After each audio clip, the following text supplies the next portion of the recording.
Como lo anunciamos, señoras y señores, está en estudios Raúl Pérez Torres, presidente de la Casa de la Cultura Ecuatoriana. Bueno, es época de evaluaciones, fin de año, qué mejor hacerlo en el tema de la cultura con el presidente de la Casa de la Cultura. Raúl, bienvenido, ¿qué tal? ¿Cómo está? Muchas gracias, Guacho, a las órdenes siempre, listo para contestar. Bueno, este año ha sido importantísimo para la cultura, ley de cultura que se aprobó por fin en la Asamblea Nacional. Ustedes tuvieron un evento espectacular en la Casa de la Cultura, Hábitat 3. ¿Cómo no? Y una serie de cosas más que vale la pena mencionar, ¿no? Así es. Hábitat 3, la Bienal de Arquitectura, la Feria del Libro, sí, una cantidad de cosas. Ahora mismo tenemos con Edgar Palacios. Sí, pues estaba leyendo justo la información. Una cosa muy bella con más de 200 niños y jóvenes de los coros de 6 núcleos provinciales de la Casa de la Cultura. Y yo creo que este ha sido un año fructífero para la casa, más de 1 millón de visitas de la loca, gente, ¿no? Y realmente hemos estado trabajando, creo que bien, ¿no? Y ahora, es una cosa más bien media cosmética. ¿Le van a quitar esas mallas? Es decir, alrededor de la casa, en un porque principio quedaba bonito sin mallas. Claro, en un principio hace algún tiempo decidimos sacar las mallas porque era también un punto de vista simbólico alrededor de que la comunidad abierta. Lo que pasa es que no hay la cultura necesaria como mantener bien los espacios abiertos, entonces da mucha pena. Han entrado mucha gente, los grafitis, las esculturas destruidas, hay gente jóvenes que van allá, fuman su marihuana y eso, y crea un poco de temor. Entonces, como lo cerramos para el hábitat, creo que lo vamos a dejar así. Aprovecharon un poco más, esa infraestructura, se resguarda un poco más, hubo una serie de asaltos y cosas por el estilo, entonces sí hay un poco de temor. He oído a alguna gente quejarse de que por qué se va a mantener esas mallas, porque nos gustaba, y te digo, a mí también me gustaba. Yo lo ¿no? hice Muy por buen eso, concepto. ¿no? Por eso, claro. Pero está bastante difícil, hay que seguir conversando con la gente, con la comunidad, para que entienda que eso es un espacio propio, ¿no? Bueno, a ver, entremos con la ley de cultura para luego ir analizando los otros aspectos. ¿Qué se destaca, qué se rescata, mejor dicho, de lo ya aprobado? Porque es una ley aprobada, básicamente, ¿no? Bueno, sí, ¿no? Para mí es una ley, en primer lugar, muy mal escrita, muy mal diseñada. Me parece como un monstruito que se ha tomado de aquí y de allá. Como tú sabes, esto viene desde hace 5 años, ¿no? 5 o 6 años. Costó 7 minutos. Y me parece que tiene mucha dedicatoria contra la Casa de la Cultura Ecuatoriana. Ha habido asambleístas que no sé por qué le tienen otro tipo de gusto para la Casa de la Cultura Ecuatoriana. Hablo de Jimena Ponce, de Raúl Abad, de 7 u 8 miembros de la Comisión de Cultura de la Asamblea, que en todo caso se aprobó esta ley con más de 82 votos, 8 personas no votaron, pero está ahí, ¿no? No tenemos absolutamente nada que hacer luego de toda la pelea que hemos enfrentado con los 23 núcleos provinciales. Se ha aceptado, hay cosas importantes que nosotros mismos hemos peleado, por ejemplo, la seguridad social a los artistas, por ejemplo, la necesidad de que se creen núcleos en el extranjero, como teníamos antes sin tener presupuesto. Y todas estas cosas me parecen importantes, pero si quieres podemos ir delineando bien la objeción parcial que salió de la presidencia. A ver, vamos a eso. Que salió de la presidencia de la República, ¿no? Quisiera empezar diciendo que yo le tengo mucho respeto, mucho cariño, mucha admiración a Rafael Correa. Últimamente me invitó a los funerales en Cuba del comandante Fidel Castro. Desgraciadamente no es él quien redacta y manipula las leyes. Yo soy y he sido siempre, como tú sabes, una persona de izquierda, de ahí quizá mi nivel crítico, no necesito ningún cargo público, mi vida está hecha, pero con respecto a esta ley y a esta objeción parcial que ha salido de la presidencia, yo tengo mis dudas, ¿no? Veamos, a ver. Por ejemplo, en una parte dice de los deberes y atribuciones del Ministerio de Cultura. Y allí en la objeción que hace en la presidencia dice, el ministerio tiene que dictar la normativa, reglamentos, instructivos y otros instrumentos de regulación y control para las entidades, organismos e instituciones del sistema de cultura, para garantizar la calidad de los servicios culturales, dice, ¿no? Entonces, si todos los normativos, los reglamentos va a dictar el Ministerio de Cultura, ¿cómo se mantiene la casa su autonomía? O la Academia de Historia, que a la Academia de Historia el Ministerio de Cultura le haga sus reglamentos, sus instructivos. Creo que eso está mal. Otra dice que el ministerio definir los criterios para la asignación y distribución de los recursos destinados a las entidades del sistema. Ese, como sabemos, es un juego político. Si el Ministerio de Cultura va a dar los presupuestos a las casas de la cultura, a las instituciones, ahí hay un juego político. En otra dice organizar y administrar el registro único de artistas y gestores culturales. Está bien, es el RUAC, ¿no? Que porque ahí se puede inclusive sacar lo del seguro social para los artistas y eso. Pero son ellos los que dicen que votarán en las asambleas provinciales de la Casa de la Cultura. No solamente los miembros de la Casa de la Cultura, que son los que deben votar, sino el registro único, estos señores que serían o mujeres o hombres del registro único, sin saber cómo va a ser ese reglamento, porque ese reglamento también va a ser el Ministerio de Cultura. Dice también a aprobar los estatutos de las instituciones del sistema de cultura. Entonces yo creo que ahí hay una cosa muy particular. Y yéndonos a los artículos en sí mismo que la objeción parcial presenta, el artículo 162, si me permites leer, Raúl. Dice: la Junta Plenaria de la Casa de la Cultura Ecuatoriana reglamentará y organizará la elección de los representantes de los artistas, gestores culturales, ciudadanos de la Asamblea Provincial para el Directorio Provincial de los Núcleos. El voto será universal, voluntario y los miembros serán elegidos por mayoría simple. O sea que para presidentes de los núcleos pueden votar quien quiera, y desde luego los gestores culturales afiliados al registro único manejado por el Ministerio. Esa es la autonomía ficticia de la que se habla en esta ley, como si para elegir rector de la universidad podrían votar las amas de casa, los vendedores ambulantes, los señores taxistas y seguramente no los profesores. En contradicción a este artículo, hay una disposición transitoria aquí en la objeción parcial de la presidencia que se aumenta y modifica en esta objeción. Dice así, 13ª disposición transitoria. En el plazo de hasta 120 días, a partir de la promulgación de esta ley, las instituciones y organismos del Sistema Nacional de Cultura, cuya estructura ha sido modificada o ha sido creadas por la presente ley y que tengan representantes de la sociedad civil, deberán convocar a elecciones de sus nuevas dignidades para el periodo establecido en cada caso. El procedimiento, dice, para la convocatoria y elección previstas en esta disposición se determinará en la normativa que para el efecto emita el Ministerio de Cultura. Yo creo que en contradicción a este artículo hay una disposición transitoria que se aumenta y modifica en esta objeción. Es decir, el abogado del presidente considera demasiado extenso, y así lo dice, demasiado extenso e inmotivado el plazo otorgado de 180 días, porque antes era 180 días, ahora lo rebajan a 120 días. Como estaba antes y lo cambia a 120, parece que quiere llegar a mayo con un nuevo presidente de la Casa de la Cultura Ecuatoriana, uno que no sea incómodo como yo. La Comisión de Cultura, que lo dirige a Jimena Ponce, Raúl Abad, ayer mismo se ha sometido al informe no vinculante de esta objeción parcial. Parece que hay mucho apuro, ¿no? Ahora están expeditos. Ahora están agilísimos. Agilísimos, ¿no?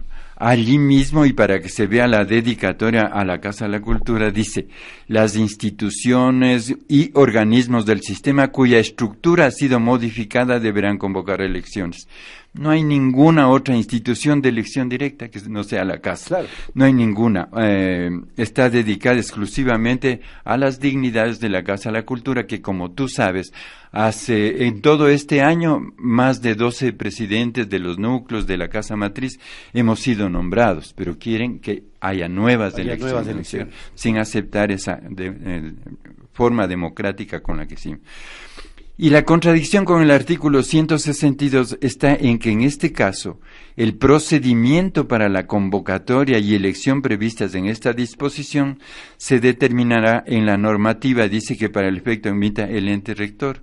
¿Qué tal? Es el Ministerio de Cultura. Es decir, para nombrar presidente nacional, el procedimiento y la normativa la expide el ministerio, y para los núcleos, la Junta Plenaria de la Casa. Me parece una cosa así muy ofuscada, ¿no? Muy dedicada a los actuales presidentes y miembros de la Casa de la Cultura ecuatoriana. A mí me parece, como dice Hernán Rodríguez Castelo, dice, una ley horrorosamente mal escrita, dice Hernán Rodríguez Castelo, ¿no? Y también se lo dice en la objeción presidencial, también está textualmente algo que dice, hablando de la ley que presenta la Asamblea, cayendo en desagradables, dice, redundancias y tautologías, ¿no? Entonces yo creo que es una ley llena de ambigüedades, pero que trata de organizar el sector de alguna manera.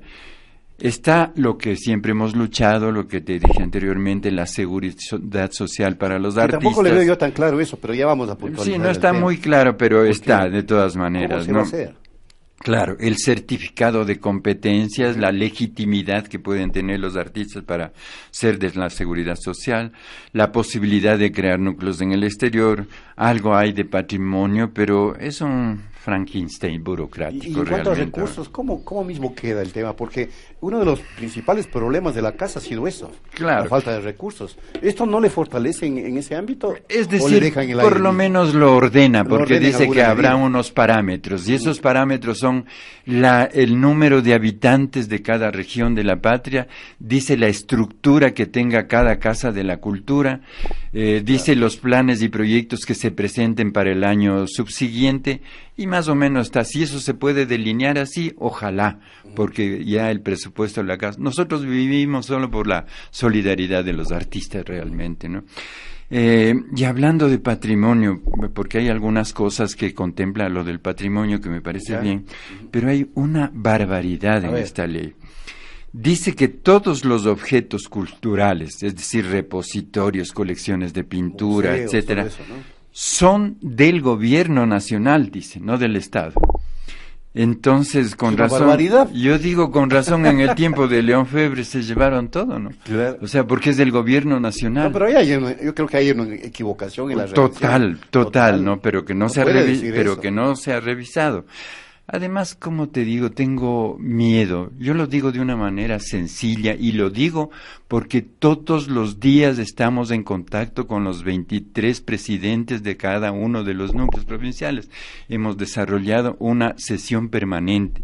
Entonces tenemos miedo, tenemos preocupación, porque todo este monstruo de la ley está en manos del Ministerio de Cultura, del ente rector del Sistema Nacional de Cultura, que ahora modifican y dicen que tiene que ser el Ministerio de Cultura. Y Raúl Vallejo no es una persona que yo digo, verás, pueda entender el tema y claro que sí, yo digo en manos del Ministerio de Cultura todos los reglamentos, todo lo demás. Claro, tienen que hacerse. Un ministerio que no ha demostrado precisamente eficacia en estos 10 años. Fíjate, 9 ministros, 600 millones de dólares gastados, 10 millones anuales en burocracia. Yo no veo un proyecto emblemático del Ministerio de Cultura, ¿no? Recordemos, por ejemplo, te digo, frente a la ineficacia, el Museo del Banco Central, ¿dónde está? Está embodegado. No, pasó a la historia. Las 500 bibliotecas del SINAP, ¿dónde están? Embodegadas. Raúl Vallejo es mi amigo querido, pero llegó tarde. Ya todo lo había hecho una comisión de cultura a la Asamblea, pero esa comisión nunca ha visitado la casa. Eso es lo extraordinario, ¿no? Nunca les hemos visto por la Casa de la Cultura, no sé cuáles son los contenidos como para que se pertenezca a un Ministerio de Cultura, ¿no? No sé, no quiero molestar ni agredir a las personas, pero sí al concepto, alrededor de un concepto de cultura que pueda manejar una ley de cultura. Digamos, el Teatro de Loja. Es muy bello. No, es una... Eso es importante para una ciudad de grandes artistas como y Loja, pensadores, ¿no es cierto? Eso no lo hizo el Ministerio de Cultura, sino la obsesiva y positiva presencia de Rafael Correa. Pero en la entrada principal, por ejemplo, está una frase atribuida a Benjamín Carrión, dice, volver a tener patria. Pero esa frase no es de Carrión.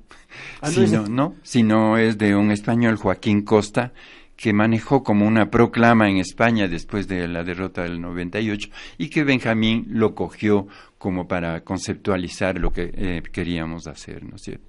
Así que hay cosas bastante dolorosas. Se suprime la matriz, por ejemplo. Claro. Cosas tan pequeñas y absurdas. ¿Por qué se suprime la matriz? Los bancos tienen una matriz. ¿Pero por qué se suprime? A ver, ¿qué crees tú, Raúl, que hay en el fondo? Esa suerte de animadversión. Yo les he escuchado decir a alguna gente vinculada al ministerio desde antes que en la Casa de la Cultura hay mucha trinca, hay mucho grupúsculo que aprovecha de la casa.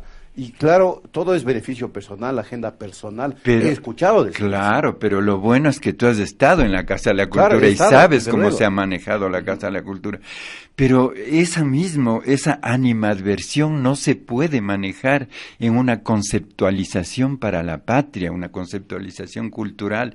Es decir, la chismografía aquí está latente en todos los ministerios, en todas partes, y ninguna persona de un ministerio entiende que la institución de la Casa de la Cultura no se le parece a ningún ministerio, a ninguna organización. Es un territorio de libertad de pensamiento, eso es lo que no quieren entender. Es decir, nosotros, ¿con qué estamos viviendo y manejando? ¿Qué estamos haciendo diariamente?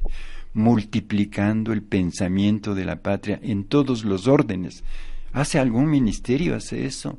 ¿Por qué no nos dejan a nosotros hacer lo que sabemos hacer bien y lo que hemos hecho bien? ¿Pero crees tú que hay en el fondo de esto una intención así media soterrada de controlar el pensamiento? Desde luego. Yo creo que hay una intención que, como digo, no viene del presidente Rafael Correa, pero sí viene de algunos de sus adláteres que tienen exactamente esa animadversión por la Casa de la Cultura. Entonces suprime la matriz, tú dices, ¿por qué? Han de decir ellos suficiente con la matriz productiva. Pero no sabes que esto también es una matriz productiva, solamente que el valor de uso es diferente al valor de cambio. Aquí no haces las cosas para ganar plata, haces las cosas para ganar espíritu. ¿Y acaso la matriz cultural es algo que hay que cambiar? Claro, revolucionar realmente. Y son cosas mezquinas, ¿no? Se quita el nombre de presidentes de la Casa de la Cultura en las provincias y se pone directores.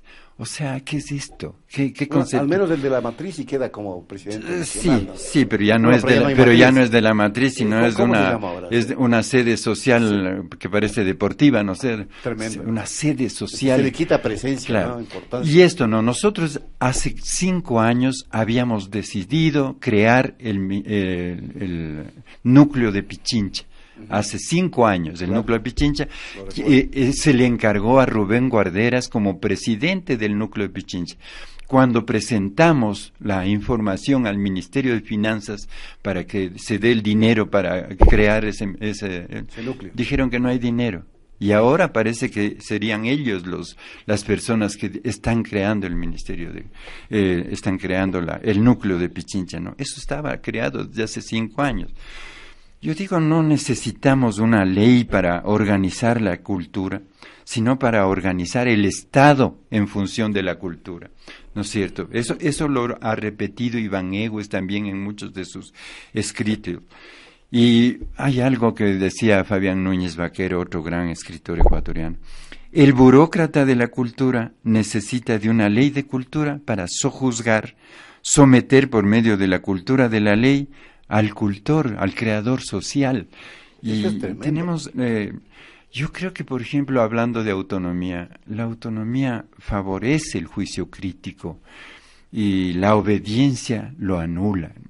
Entonces la autonomía es para sacar lo mejor de nosotros mismos, la responsabilidad que tenemos con una entidad que tiene 72 años de historia y que lo único que ha hecho es promocionar y difundir, como te digo, la inteligencia de nuestra patria. Ahora, ¿se puede salvar algo de eso en el momento en que, por ejemplo, el propio ministerio presidido por Raúl Vallejo tiene que elaborar reglamentos, etcétera, para votaciones, etcétera, para que no sea tan universal? Sí, hemos conversado, hemos conversado con Raúl. Yo le he dicho, le he planteado la posibilidad de esa reglamentación absurda y de todas maneras trabajarla juntos. Se puede salvar todavía, ¿no? Yo creo que sí, ¿no?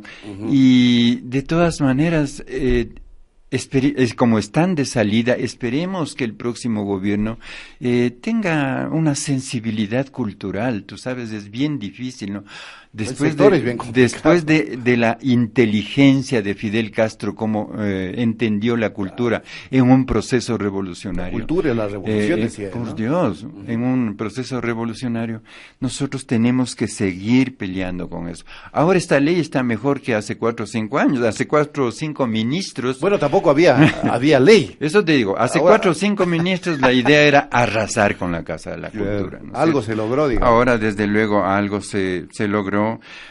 Pienso que se podrá en algún momento reformar la ley. Yo he hablado, por ejemplo, con Lenín Moreno. Yo votaré por Lenín Moreno, pero yo veo que él tiene una sensibilidad cultural. Hemos hablado de muchas cosas, de muchos aspectos culturales.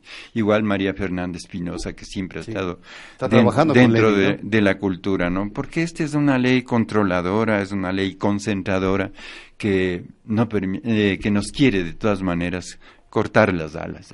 Bien, Raúl, hablemos un poquito sobre el evento de Palacios que se da en estos días, para que invite a la gente, para que esté presente. Sí, bueno, ¿no? Ayer estuve en un ensayo, 250 muchachos, niños y niñas, pero es que es una maravilla solamente verles, ¿no? Bajo la dirección de Edgar Palacios. Son de 6 provincias de la patria, de 6 núcleos de la Casa de la Cultura de la Patria, y eso de tenerles juntos, nosotros les estamos dando el desayuno, la comida, asistiéndoles en todo, haciéndoles sentir bien, haciendo pensar la dignidad que debe tener el artista desde niño, ¿no es cierto? Entonces, eso ha sido para mí un ejemplo mayor. El grupo que está trabajando junto con mi secretaria Miriam Medina, es un trabajo maravilloso porque están juntos, están unidos, están a la espera, a la expectativa de lo que quieren los niños. El momento en que oí 2 o 3 canciones nacionales de este coro extraordinario, a mí se me fueron las lágrimas, realmente es una belleza. Ahora damos a las 10 de la mañana en el Teatro Nacional con 2,000 estudiantes de los diversos colegios y luego a las 7 de la noche para el público en general. Para el público en general y para ti, Guacho. Entrada gratuita, ¿no? Desde luego, siempre. Así hace la casa, porque la casa considera que el valor de uso es más importante que el valor de cambio. Ahora, vamos a esto que también fue una permanente preocupación tuya, Raúl, durante todos tus periodos, porque ya vamos al segundo. La casa por fin se logró acomodar en algo, ¿no? Fue Habitat lo que permitió eso. Para nosotros realmente eso constituyó un milagro, ¿no? Es decir, si no había te iba a preguntar eso. 40 o 45 años que ningún presidente, que ningún gobierno ha topado la casa. Es decir, habían alambres en la biblioteca que con un cortocircuito 200,000 libros afuera. Y una serie de cosas que nos había tocado, focos, vidrios rotos, todo lo demás. El agua estaba hecho pedazos. En todo caso, hubo esta posibilidad de que se haga en la Casa de la Cultura. Nosotros también luchamos un poquito para que así sea, con el MIDUBI, con el Ministerio de la Vivienda, y bueno, se logró hacer esto, se ha metido ingentes dineros en este trabajo y creo que está mucho mejor la casa. Ahora se le ve más bella, más nuestra, y en ese sentido necesitamos que todo el mundo vaya y vea todo lo que se hace diariamente, porque no es un día o otro día, es diariamente. Todas las noches hay algo Tenemos la guagua Pichincha, que cada vez está mejor, están haciendo funciones ahora, son más de 50 niños y niñas que aprenden teatro, danza, música y que están presentándose en los barrios populares de Quito, ¿no? Qué bien. A propósito, Raúl, vamos a tener luego de tu entrevista un diálogo interesante sobre el tema Navidad y todo esto, la significación que tiene en términos simbólicos, religiosos, estas festividades. ¿Qué piensa el escritor Raúl Pérez Torres sobre estas épocas? Sí, realmente se ha deformado todo lo que significa hacer un homenaje al nacimiento de Jesús, un homenaje a la ternura, a la solidaridad. Yo veo un horrible y manipulado mercadeo del espíritu, es decir, tu cariño es más grande según el regalo que puedas dar. Ya se han olvidado de las flores, de la poesía, de los libros. Y de todas maneras, cada uno creo que tiene su niño Jesús en su espíritu y ojalá que estas Navidades sean buenas para todos nosotros. Y Raúl, hablaste de los libros. La ley sí fomenta un poquito el tema de la lectura. Como tú sabes, nosotros desde hace 8 años en la Casa de la Cultura con Iván Egues habíamos creado la campaña nacional del libro y la lectura. Luego Iván se separó cuando vino otro presidente de la Casa de la Cultura, tiene su campaña, él es el único ecuatoriano que tiene una campaña de libro y la lectura. Ahora dice en la ley que se procederá a una campaña de lectura, a una campaña de libro y la lectura. Eso es lo que necesitamos, leer un poquito más, ver esa satisfacción que produce el arte. El arte solo sirve para sensibilizar el espíritu, para hacernos más buenos, más generosos, más pródigos, y eso es lo que necesita el Ecuador. Muy bien, gracias. Raúl Pérez Torres, presidente de la Casa de la Cultura Ecuatoriana. Y bueno, y que el próximo año sea de éxitos también, Raúl. Gracias por haber estado aquí. Muchas gracias, Guacho. Hacemos un paréntesis.